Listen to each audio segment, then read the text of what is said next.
To our audiences on Facebook, YouTube, and Periscope through Twitter. And as always, thank you to the Devereux Foundation for its generous support in funding today's episode.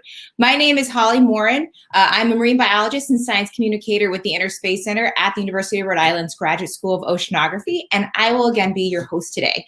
Just as before, we want to keep things super conversational with today's episode. Your input and questions are really important to the success of today's program. So you can ask questions at any time during this broadcast. So if you're watching through Facebook, you're just going to put them there in the comment feature or the chat feature, and then on YouTube as well.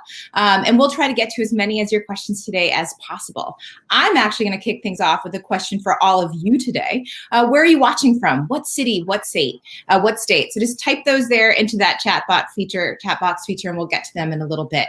While you're typing in your answers, you want to remember follow GSO or URI and the Inner Space Center on YouTube and Facebook, so that you can stay up to date on these episodes and more. And if you're watching a hashtag replay, you can actually put your questions in as well, and we'll follow up with you after the fact. So today's Ocean Classroom event, it's going to be, it's a second episode in a 3-part series that we're hosting on hurricanes. So during our last episode, was back on September 24th, we took a really broad view of hurricanes in the 2020 season, kind of like this video we have. It's a time lapse of hurricane hunters flying through a hurricane. It is not a narwhal flying rapidly through clouds. And we talked about hurricane impacts, how hurricanes are modeled and forecasted, and how to be best prepared before, during, and after the hurricane season. So today we're going to have a little bit more of a focused approach, and we're going to be talking about the impacts of hurricanes and coastal storms on coastal environments, and then some of the efforts that the University of Rhode Island's Coastal Resources Center and Rhode Island Sea Grant are working or initiating. But before we dive into that, really quick, a recap where we're at with the 2020 Atlantic hurricane season, in case you missed our last episode. So there are 25, or there have been 25 named systems or storms at this time. This is actually the only second time in history that the National Hurricane Center has exhausted its list to use to name. It has a name of 21 names. Now it's using the Greek alphabet, letters or names from the Greek alphabet to name systems. So the last time this happened was 2005. So that's Hurricane Katrina, Rita, etc. And they actually had a record-breaking 28 storms during that season. We have Delta. Hurricane Delta is out in the Gulf Coast right now. It moved over the Yucatan Peninsula yesterday, and forecasters predict that the center of Delta will actually go into the central Gulf of Mexico and move northeast towards the coast of Louisiana and Texas. So it's looking at a potential landfall tomorrow, somewhere between east of High Island, Texas, and then Morgan City, Louisiana.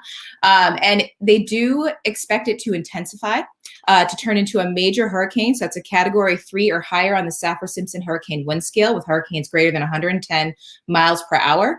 So definitely, if you're in this area, if you're tuning in from that area, keep watch. And remember that we're actually still very much in the hurricane season. October is usually the 3rd active month on average after September and August. So thanks, Jess. So we want to make sure we all stay vigilant and pay attention and listen to our local officials. So with a hurricane approaching the U.S. coast, also want to remind everybody about the different hazards that are associated with hurricanes. I know everyone usually thinks of those wind speeds, but an easy way to think of all of them is the term SWIFT. So that will remind you of all the different hazards. So that includes storm surge, wind, inland flooding, and tornadoes. And remember, you can hide from the wind in the interior room or your basement of your house, but you want to always run from the water. So if officials are telling you to evacuate, definitely listen to them. And for other best practices, definitely check out FEMA's ready.gov website. Lastly, even though we're going to go into coastal impacts, please remember that hurricanes and strong storms can actually impact other environments that are not along the coast. So a great example of this here in New England is Hurricane Irene. In 2011, made multiple landfalls along the East Coast, New Jersey, New York, North Carolina. Its final landfall was in Brooklyn, New York, and then it moved inland and actually dropped almost a foot of rain on different parts of Vermont and caused basically every stream and river in the area to flood and to cause damage such as this. Numerous covered bridges over 100 years old were washed out, and it cost about $700 million in damage statewide and just road repairs. So let's move quickly now with that recap. Let's move on to today's topic and our content expert. So Teresa Crean is joining us today. She is a community planner and coastal management extension specialist with URI's Coastal Resources Center and Rhode Island Sea Grant. Her work involves collaborating and communicating with a variety of stakeholders, so scientists, policymakers, students, educators, general public, pretty much everybody, to develop and evaluate projects and policies that address coastal adaptation and resiliency, which we'll get into, to climate change and sea level rise. So Teresa, why don't you say hi to our audiences out there today and let them know a little bit more about yourself and the Coastal Resources Center as well. Hi, everybody. Thank you so much, Holly, for inviting us to be part of this. Just a quick note on Hurricane Irene. Hurricane Irene did result in a pine tree landing on and crushing my car back in 2011. So I had some direct impacts from that one. But everybody, yeah, I'm a coastal community planner at the URI Coastal Resources Center, and I'm also part of the Rhode Island Sea Grant program. And I do a lot of outreach and education on coastal resilience matters with bringing the best available science from URI researchers out into the field with our state agency decision makers and also municipal decision makers to basically make sure the best available science is being used to inform coastal decision making. I have been focused mostly on sea level rise and coastal resilience work for the last 10 years. And our Coastal Resources Center at URI really helps bring that best available science out to different stakeholders, both here in the US, focused on mostly Rhode Island, but also some other places. And we also have a program working internationally through the US Agency for International Development in places like Africa and Southeast Asia to share that learning and share that knowledge with other coastal managers in other countries. We can learn from each other and really understand how the ocean and the coasts are being shaped by changing conditions. So I really am happy to be here and look forward to a great conversation. Awesome. Thanks, Teresa. And I'm really glad that you said that about how we can use oceans or impacts from different coastal regions. Because even though we might be talking about Rhode Island today, this is as an example, it's applicable to other coastal environments. And I know that you all and other managers, like you said, talk with other folks in other communities, even if we're talking about Florida, New York, New Jersey, et cetera. And it's great that it's a reciprocal conversation. It's not just one area siloed out. It's really all these different coastal communities working together, talking and learning from each other. I think that's fantastic. So reminder to everybody out there to ask questions. So anything that you all could think of. So whether it's about storms, coastal impacts, preparedness, resiliency, which we'll get into. Even if you're curious about Teresa's career path and how she got into this, definitely ask those. And I think we actually already have a question. So it looks like it says, Josie wants to know about the color coding that was used when you showed the Hurricane Delta graphic. Awesome. I love when people ask about forecast products and want to understand them better, because that's something all of us really need to do. So Jess, if you want to bring that graphic back up, thanks. So if this is the graphic, I believe it is, and Teresa, you can help me out here. This is the one that's showing the time of arrival of, I believe, hurricane force winds, or it's usually that's what or tropical force winds or an impact. And so the purples are where it's centered. So that's going to be the center, the eye of the storm. And then beyond that, the effects are less. So it's more intense in the center, and then it's going to decrease as the storm goes out. But it's showing you when those impacts are expected to hit that certain region. So you can see right now where the storm is off the Yucatan. By last night, they were predicting it was going to be right in the middle or close to the middle. And then where we are right about now, it looks like it would be southwest of the Texas-Louisiana border. So you can see that there. But that's what those colors, I think. Teresa, I don't know if you want to add anything to that. Yeah, I think that depending on the type of hazard they're showing in these maps, that might be a wind speed map to have the different colors correspond with different wind speed. They could do a similar kind of cone showing the different types of storm surge that might land on the coast from that system. So it's important to sort of see what kind of hazard they're focusing on with each map. So I would imagine that one's probably wind speed, but that's a great explanation. Awesome. Yeah, it's hard to know without, and some of the text, I'm going to own it, it's really tiny. So it was hard for me to see what it might be. So, and I think people are actually typing in where they're from, which I always love to know where everyone is. We have Jamestown, entire 6th grade class, distance learning. Hello. Awesome. Watching from New Haven, Connecticut. Fantastic. Jane Miner, our constant audience member at GSO. We appreciate it so much, always. And then, Jacksonville, Florida. We've got the whole, great. This is exciting. Santa Barbara, URI grad. Awesome. So now we're both coasts. This is great. I love this. So thank you so much, everybody, for taking the time to tune in today. We really appreciate it. And hopefully you guys will keep asking questions, which is great. So during our last episode, we kind of covered the hazards, what the different hazards were, but we never really quite got into their impacts. What are they actually going to do to the coast or other regions? So Teresa, what are some of the impacts that your groups are looking at or evaluating that are happening along the Rhode Island coast? Yeah, we're really trying to understand how storm events, what kind of impacts we need to be ready for with long-term planning and also with sort of short-term preparedness. So when a storm is coming up, how can we be best prepared for the short-term power outages and trees getting blown down and flood waters coming into our roadways and some of our our properties and our business districts. So that's sort of the short-term episodic, when we have a big storm hit us. And there are a lot of things that can be done to sort of shore up and reinforce that infrastructure to make sure we minimize our risk of losses from that, the velocity and the power of water coming in.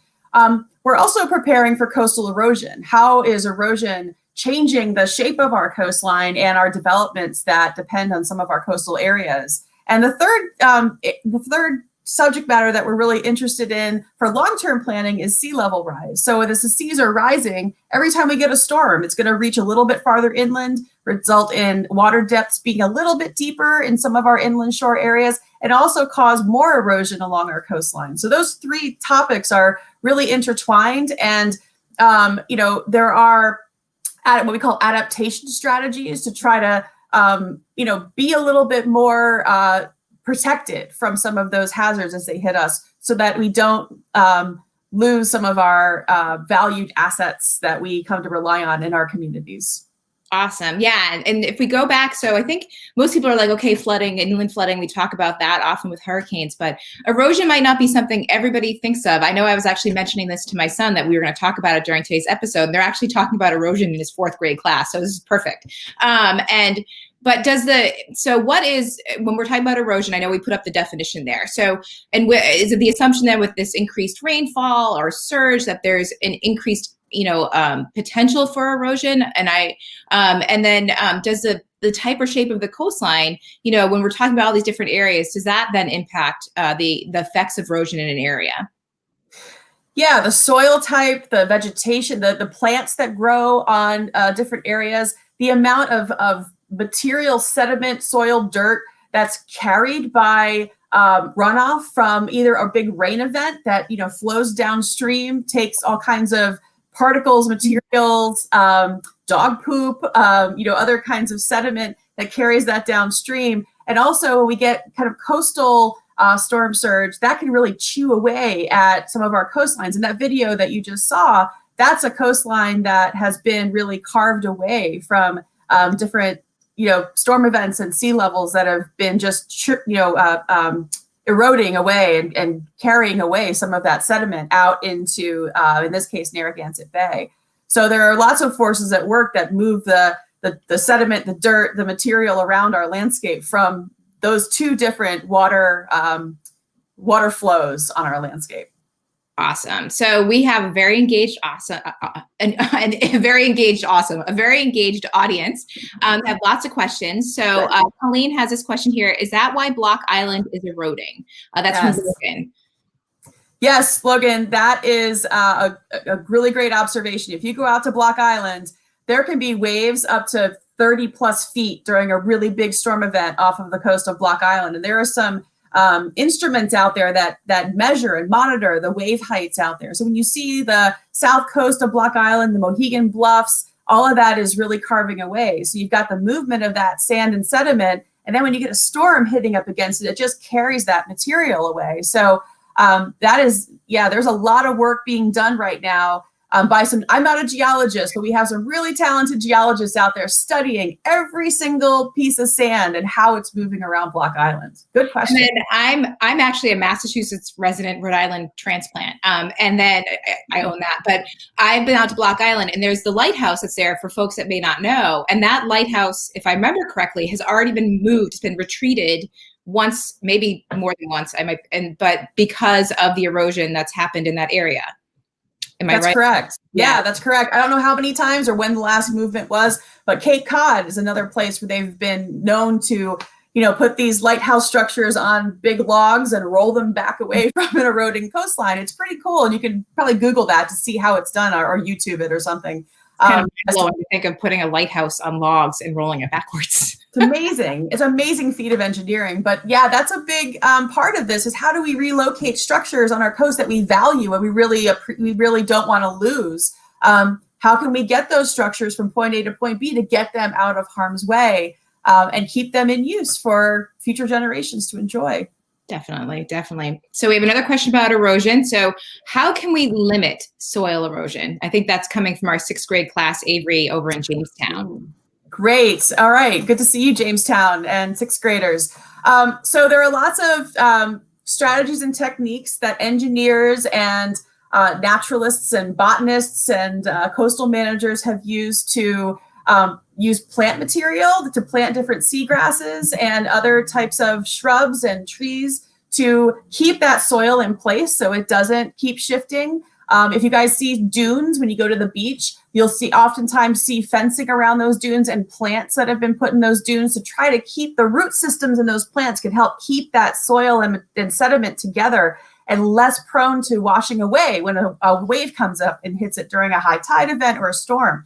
There are also some engineering strategies that are being implemented. They're actually called burritos. And there are these big mattresses or big like sand-filled bean bags, basically, that are made of coconut fiber filled with sand. And you can actually build a shoreline structure to stabilize the movement of sediment and basically extend the life of that shoreline. And you can plant plants on top of that burrito. So it's a big, long bean bag filled with sands that can help keep shorelines in place. Coconut fibers too, if I remember correctly, because I was reading about this because I'm a marine mammal ecologist by training, by degree. So I was reading about these different things ahead of today's episode, and I had to chuckle when they were called burritos, and then they were coconut fibers, I believe. But exactly. It looks like actually where you mentioned the dunes, we might have another question. This is fantastic, guys. Keep them coming. This is great. Yeah. This is about salt marshes. So we have a salt marsh that seems to be wetter than usual, even after a dry summer. How can we tell whether it's from sea level rise, which is great, we'll pivot back to that in a moment, or is Rhode Island sinking, or stormwater from residents, or a combination of all of those different things? I want to taste it salty. I do not blame you at all for that one. Yeah, you can find somebody who has a measure, one of those measuring sticks that can actually measure the salinity. If you find a scientist that has one of those gadgets, so you don't have to taste it. All of those things are in play. We have had a really dry summer in Rhode Island, and you are likely seeing that salt marsh area continue to be wet because of higher than normal high tides, rising seas. We've had about 10 inches of documented recorded sea level rise in Rhode Island since 1930, when our tide gauge over in Newport has been recording that information. We've also had some, extreme high tides. They're also called king tides or moon tides that will bring in higher than normal high tides into our landscapes. And we're seeing what's called salt marsh migration because these tides are rising, our seas are rising and moving inland to areas that haven't been wet before. And so you're starting to see some marsh plants arrive that you may not have seen before. You can stop mowing some areas of your lawn that you might see as wet most of the time and see what grows, because you might get some low marsh or high marsh grasses that take over that area because it's getting inundated on a regular basis. You also mentioned, is Rhode Island sinking? The answer is yes. It's about, I think it's 2 millimeters per year. So it's very gradual. But after the glaciers went away many, many years ago, the land underneath those glaciers, what's called rebound, it popped back up, and now we're slowly settling over time. So that's a geologist question, but that's my basic explanation of what's called land subsidence. So the land is sinking just a little bit every year in Rhode Island. Great. So where we measured, or where we mentioned sea level rise, I think it's really a great time to kind of pivot to that topic. And you had already mentioned the king tides and the moon tides. And I'm assuming most folks know, we have 2 tides every day, 2 low tides, 2 high tides. But the tides are a little different right now than they have been historically, which I think you alluded to a little bit, Teresa. And then where they're changing, do we know why the tides are different? So there are a couple of explanations that we can point to that that are causing sea level rise globally and also regionally in Rhode Island. We have a higher than global average projection here in Rhode Island for sea level rise, and that's attributed to, one, the seas are warming, and when you have warmer seas, you have what's called thermal expansion. So the water molecules get bigger, so that results in a higher sea. Number 2, any glaciers or ice sheets that are on land, when they melt, so this is Antarctica, and then close by we have Greenland. When those melt, and here I am standing in front of a glacier in Alaska that's retreated in a big way. It's the Mendenhall Glacier. When that ice on land melts, it adds water to our seas. We have ice that's floating in the sea. It doesn't really add any water because it's already in the sea, so that displacement doesn't happen. When new water is coming from the land into the sea, that also increases our sea levels.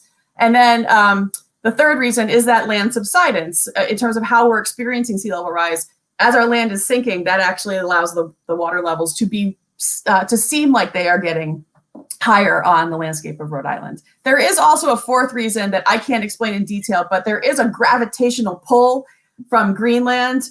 There's a relationship of Greenland, the Gulf Stream, and New England of why Rhode Island has a higher than global average projection for higher seas.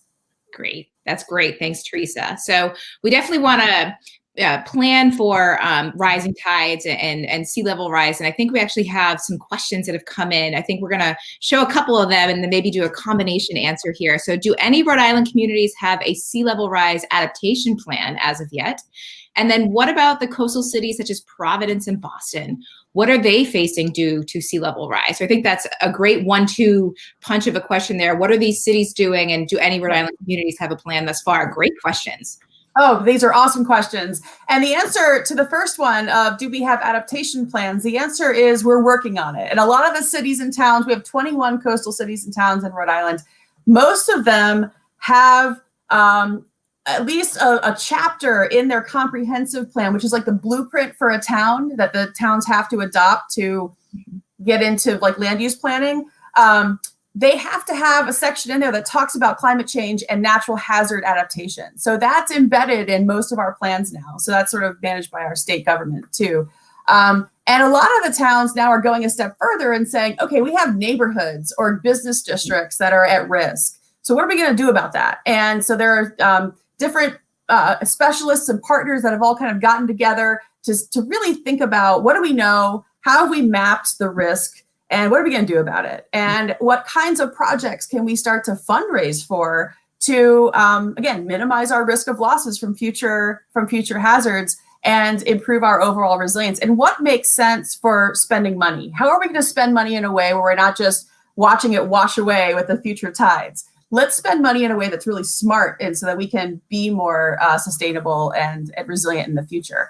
So with Boston and Providence, moving into that question, Providence is also working. We have there's a group of civic leaders that have gotten together to think about what needs to happen in Providence, not only from a storm event, because Providence is, as you may or may not know from wherever you're tuning in from, Providence has a hurricane barrier. So we can close gates on that hurricane barrier and keep a big hurricane out of downtown Providence. But if we get a really wet hurricane that dumps a bunch of rain, like Hurricane Irene did inland, and you have a downflow of a bunch of water from upland forested areas, it could back up behind that hurricane barrier and cause flooding inside that barrier, like a big bathtub filling up with water.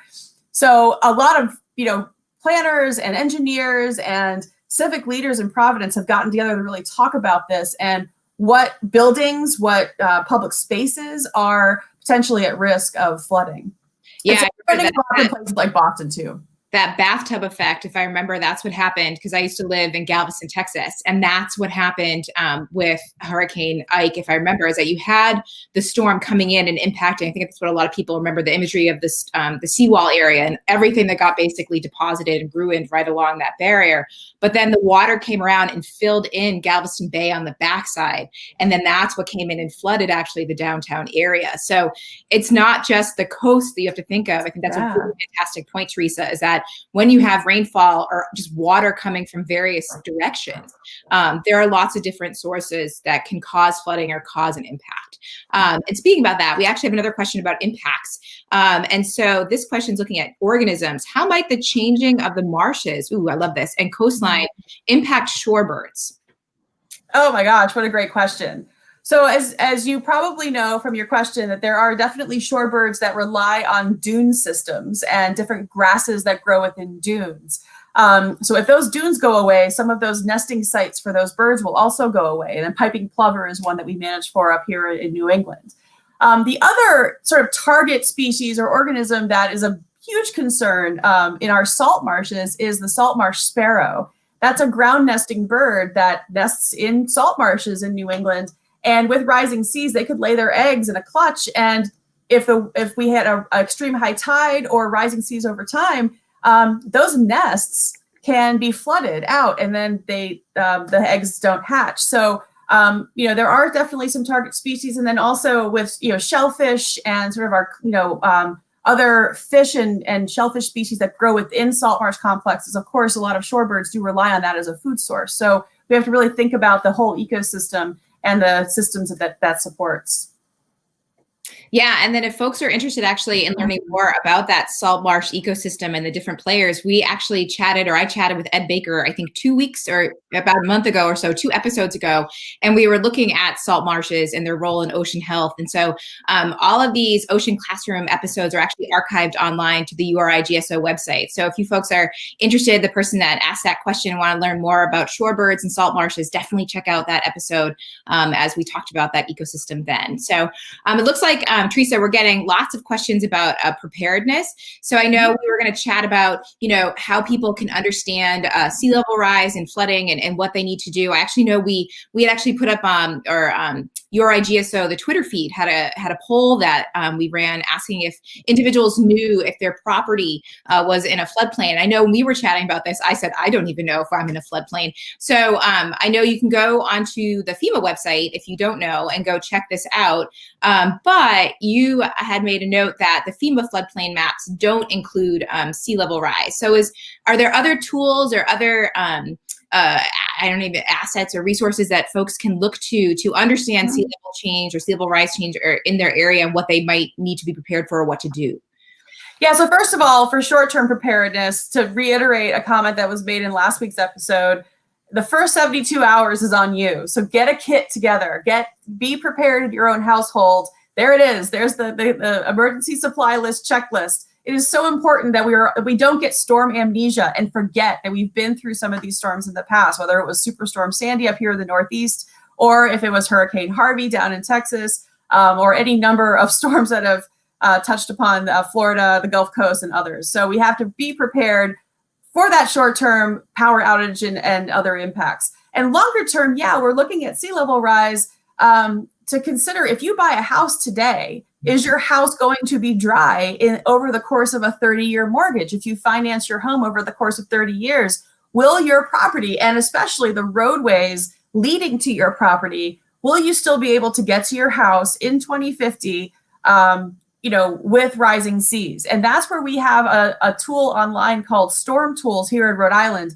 There are other viewers that have been put out there by the National Oceanic and Atmospheric Administration. They have something called Digital Coast that covers the whole country. And also a group called Climate Central has a really nice sea level rise viewer that is, I think it's called Surging Seas. But in Rhode Island, we decided to do our own viewer so that we can map and model sea level rise and also different types of storm events to start to share with property owners what the risk profile could look like with these changing conditions. So you're seeing, this is the town of Warren in Rhode Island. There's 3 feet, there's 5 feet, and 7 feet of sea level rise. And we even did a 10-foot sea level scenario because we're actually preparing for 9.6 feet of sea level rise by 2100.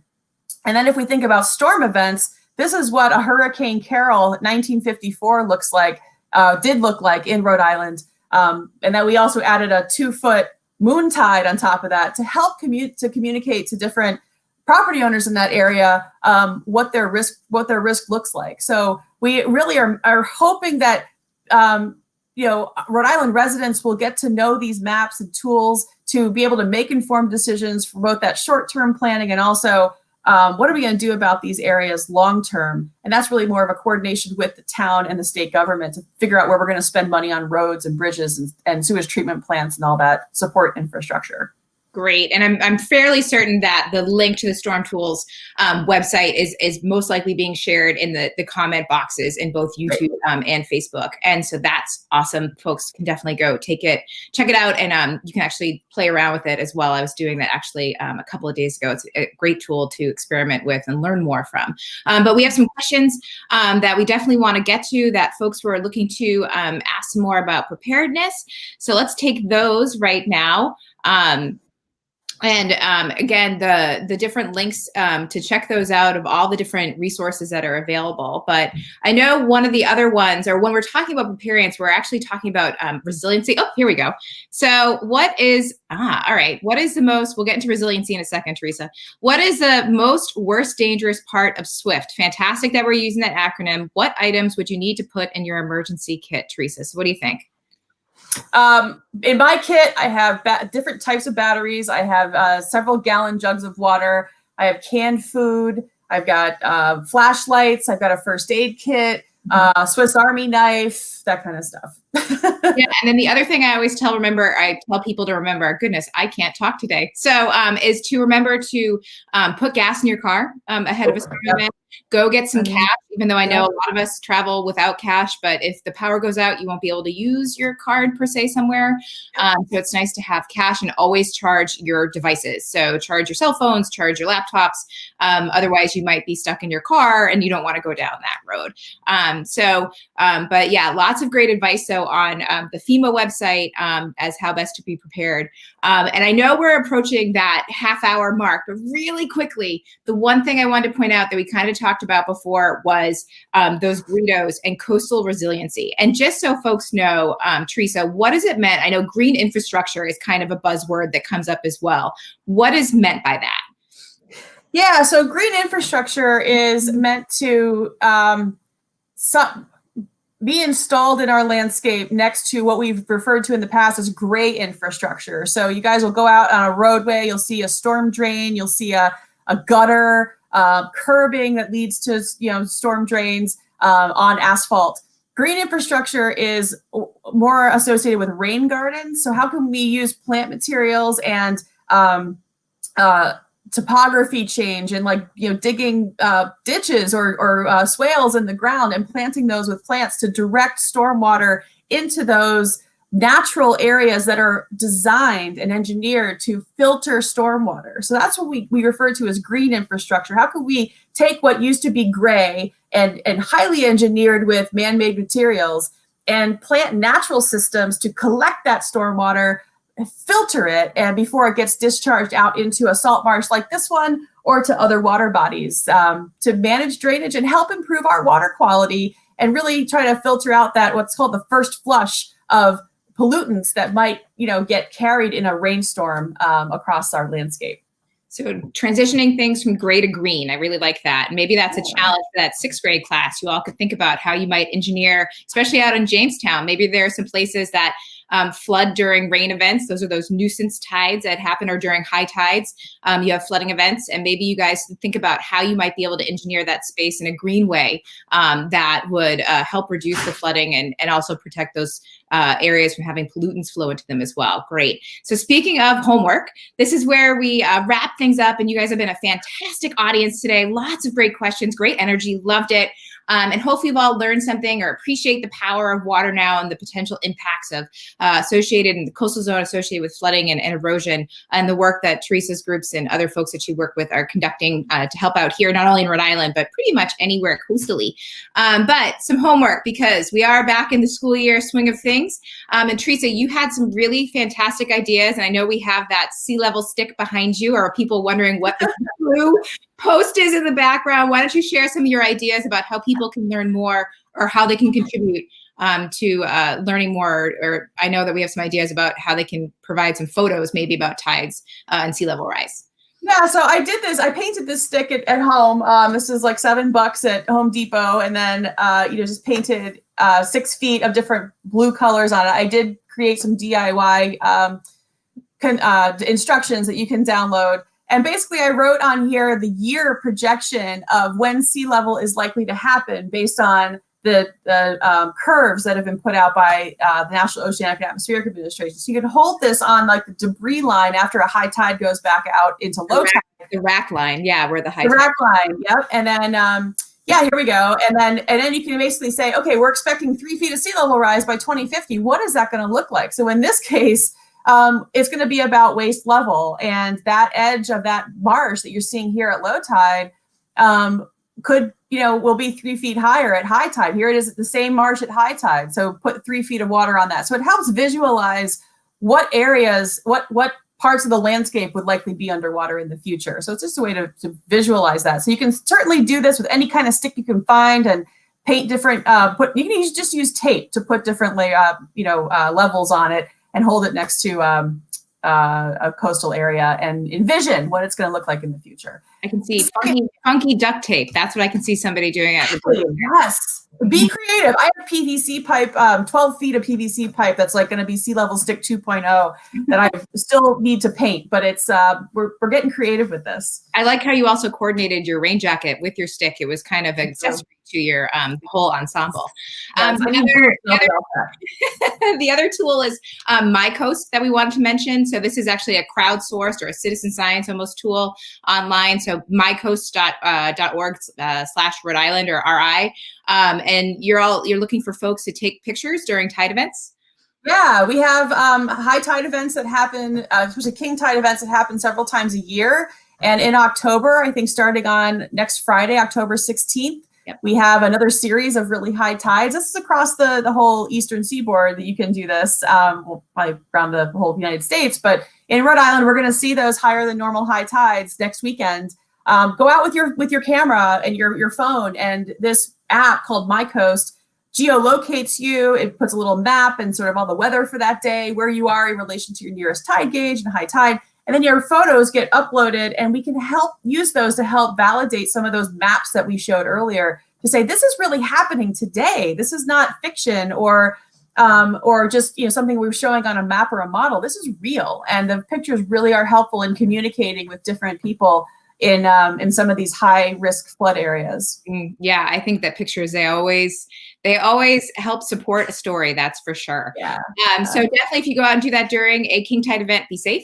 And that's another thing, know your zone, know if you're in a floodplain, know if you're in an evacuation zone. This is something that we chatted about during our last episode. Again, that storm kit is really important to build it ahead of a potential storm.